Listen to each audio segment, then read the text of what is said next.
The content of the psychedelic experience is, I believe,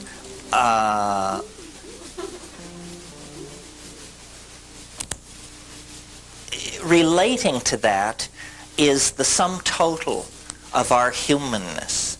And I think, based on experience, that there is a certain amount of leakage from the future backward into the past, and that many of the phenomena that are being interpreted as past lives and reincarnation and channeling and regression this and clairvoyant that, all this has to do with a misunderstanding about how causality actually works. That all of the impressions upon which people are building these models, channeling and spirit guides and reincarnation and so forth, the material upon which these models are being built is real, but the models that are being built are tremendous compressions of the reality of the situation. I mean, when someone tells me that they experienced a past life regression and that they were a butcher in 13th century Florence, I always think to myself, but you were a butcher in 13th century everywhere, and you were a butcher in 14th century everywhere. I mean, once the connection is opened, the connection is not particular. The connection is general. It is all reality is who you are. All reality is where you are and where you've been and where you will be. And two things are operating in the hidden dimension of the human mind. One of them is what I call the Gaian mind.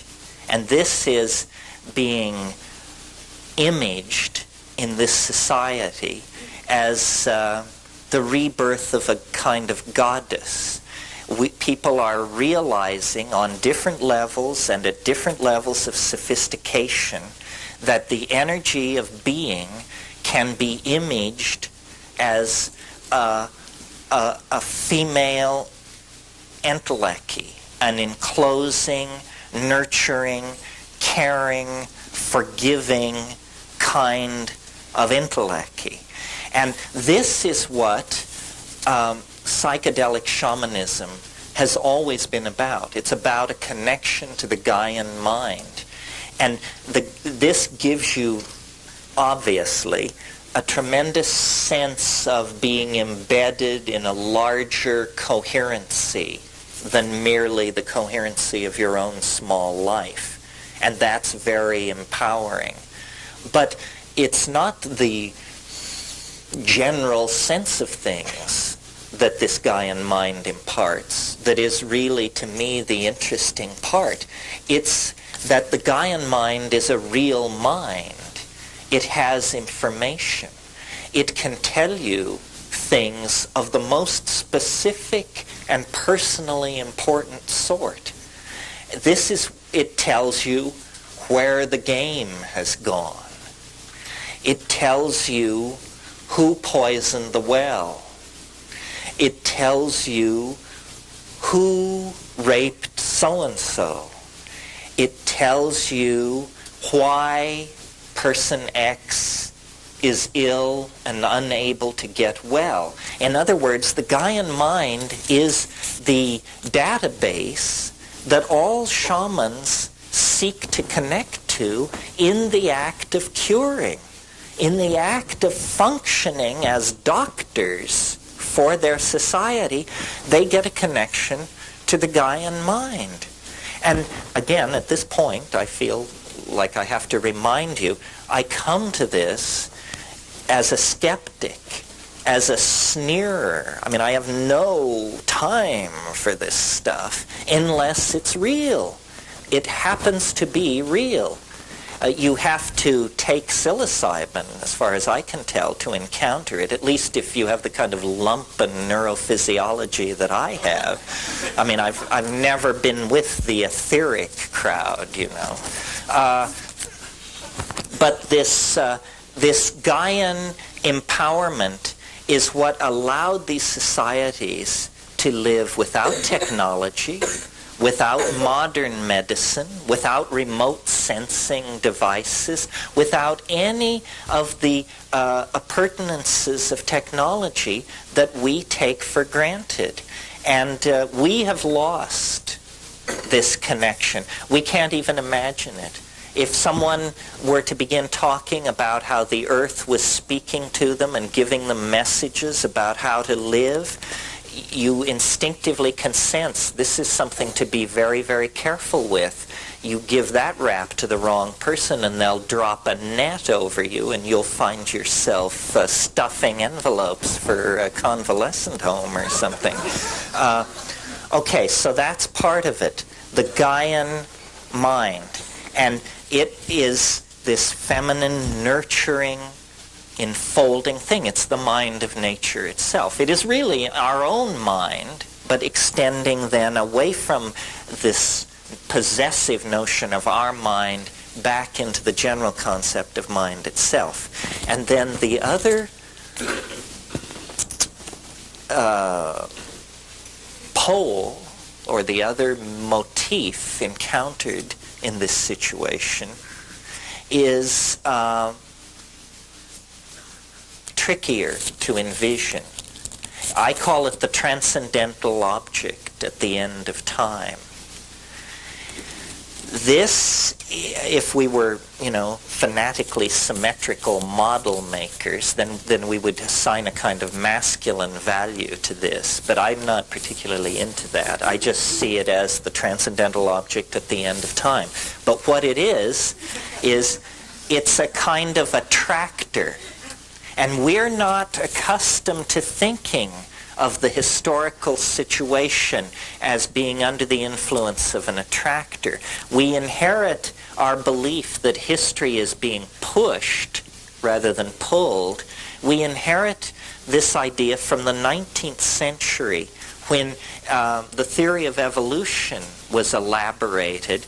These 19th century British atheists who were creating the theory of evolution were so horrified by the power of deism, meaning the belief in God per se, that they constructed a theory of evolution where everything is pushed from behind. In Darwinian evolution, there is no purpose. A good Darwinist never lets the word purpose cross his lips. A good Darwinist knows that things just happen randomly, and then natural selection makes its selection, and then you get whatever you get. And this is understandable in the intellectual atmosphere of the 19th century, that they would want to get away from that. The problem is we have matured now beyond the simple atheism of the 19th century, and it is now very reasonable, sanctioned by mathematics and dynamics and so forth and so on. It is now very reasonable to speak of an attractor. And this is, I'm also a little nervous to talk about this because part of what I do is I popularize. I tell you things which you should know yourself, or which you could know yourself if you would but go to a decent medical library and spend the time to look up all this botanical and pharmacological data. So I'm like a clearinghouse. But then there's another thing which I do, which I'm a little more nervous and touchy about, which is I tell you what I think. And it's just what I think. It has exactly that much weight behind it, which is like zip. You know? I mean, you don't have to believe this. Why should you? But based on 25 years of fiddling with this stuff and then doing a lot of reading and head scratching, I've come to the conclusion that there is a transcendental object ahead of us in time. You can call it God, you can call it Jesus, you can call it her, you can call it flying saucers from Zeta Reticuli, or the Pleiades. I want to get all factions here. Or Zenebel Ganubi, my favorite stellar origin point. But whatever you call it, it's an attractor. It lies ahead of us in the future, and all of human history is being channeled toward it, pulled toward it. And I see the entire history of the universe as the history of a journey across a landscape of energy and matter toward union with this transcendental object. And I have a theory of history, not the mathematical one. Don't bolt for the door. No, this will be a cocktail party version of the theory of history. I have a theory of history, which is the universe is a novelty producing and conserving engine of some sort. That's what we're inside, folks. A novelty making machine. Now, what do I mean by novelty? People say, you mean like little plastic bugs and puzzles inside plastic capsules? Is that what you mean by novelty? No, you idiot. Of course not. By novelty, I mean something that has never been seen before, something unique, the new connection. I always think of the symbolist poet Lautréamont, who said, I am fascinated by the kind of beauty that arises when a bicycle meets a sewing machine on an operating table. Now that's novelty, folks, because you just don't get that every day. So the universe is a novelty-producing engine. It not only produces novelty, but it then preserves it and builds upon it. So if we now look at the story which science tells us, and it's an interesting story, by the way. If you think I say things which are highly unlikely, notice that I do not ask you to believe that the universe sprang from a point of matter smaller than a proton in a single instant. This is the position of science. This is the limit case for credibility. I mean, if you can believe that, what in the world would you balk at, for crying out loud? I mean, that is the limit case for credibility. So, science tells us that the universe sprang from nothing in a single instant, and that it was very hot. Very hot. So there were no molecules such as you and I are made out of. There were no atoms such as lead and gold and water are made out of. There was only a pure plasma of electrons. That was all. And the physics of that universe were incredibly simple. They were the pure plasma physics, unhindered by any other fields of any sort. Well, the universe then cooled. And as it cooled, lo and behold, at a certain point, electrons were able to fall into stable orbits around atomic nuclei. And at that point, atomic systems formed. And a whole new kind of chemistry comes into being. Further cooling, millions of years pass.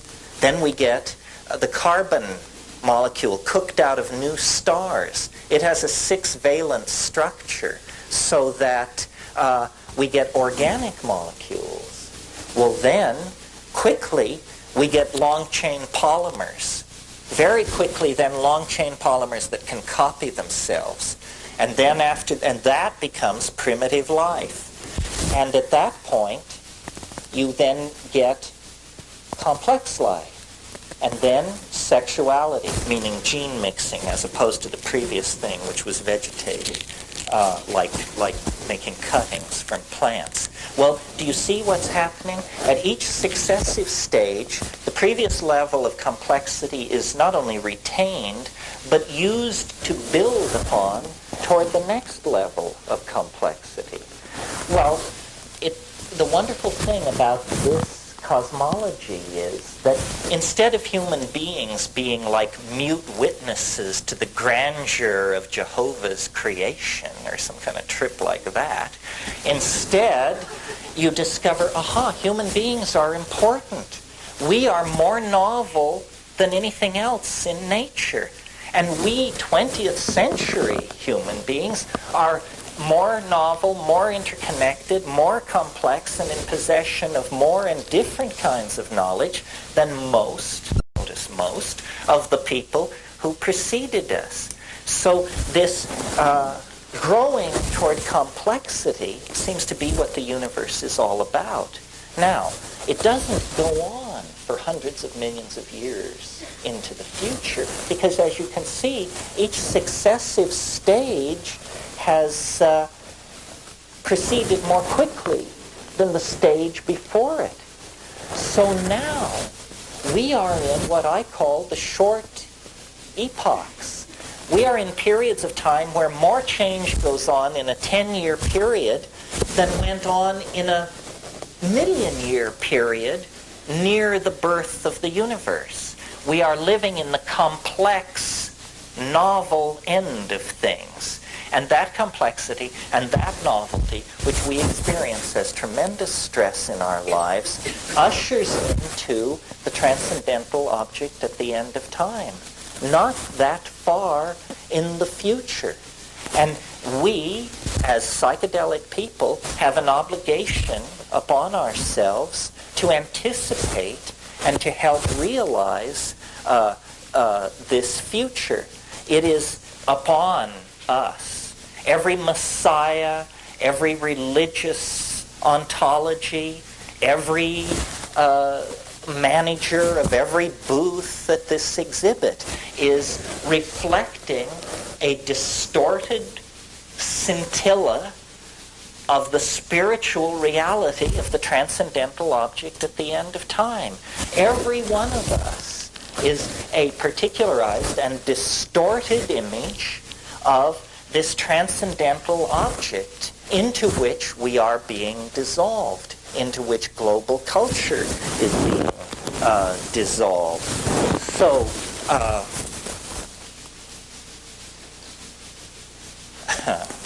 well, so what?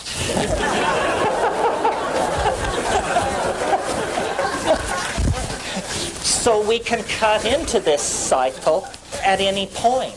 We can become aware of it. We can become part of it. We can deny it. There is no loss in the circuit. There is no blame. Becoming, then, what psychedelic means is it means claiming this dimension as your own. You know, Plato said time is the moving image of eternity. That moving image of eternity can be beheld in the silent darkness of the mind on 5 grams of psilocybin. And if you think the universe is mundane, if you think there are no more frontiers to cross, no more adventures to be had, I'm telling you, you can turn your living room into the bridge of Magellan's ship on a long Saturday evening with 5 grams of psilocybin in silent darkness. We are living in the most empowering age in human history because all of the energy of the ancestors, not only the human ancestors, but our animal, our primate ancestors, all of that energy pours into, is focused into this moment. We are the transition generation. We have 1 foot in matter and 1 foot in hyperspace. And we can redeem the trust of thousands of years. All of the horror of history can be redeemed if we don't drop the ball. Every pogrom, every instance of racial, sexual, or minority persecution can be redeemed if we give the human adventure meaning. And we give it meaning by discovering the totality within ourselves and then exemplifying it for each other. And this dissolves boundaries, empowers the weak, enlightens the strong, and brings hope to all. And it can only be done if we accept the gifts which nature has offered us. Thank you very, very much.